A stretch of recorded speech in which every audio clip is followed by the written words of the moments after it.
कोरापुट जिला न्यायालय Jaipur bar association वकिल संघर निर्वाचन होइछि। जड़े आईनजीवी केवल गोटे बार ही भोट दे पारिबे। एही क्रम शांति श्रृंखलार सहित कोरापुट जिला जयपुर बार एसोसिएशन रो निर्वाचन होइतिला।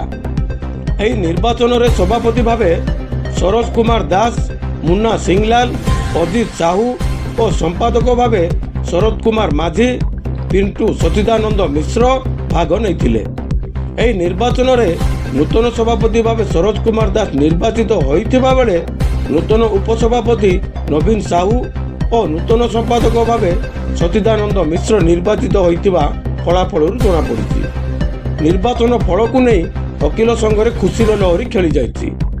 कार्यकारिणी सदस्य पी शंकर राव, आकाश कुलदीप, सचिन पाढ़ी, तापस पंडा, तारिणी पाणिग्राही और लाइब्रेरी संपादक जुगल पट्टनायक, कोषाध्यक्ष रामानुज शैलेश निर्वाचित होइछन्ति।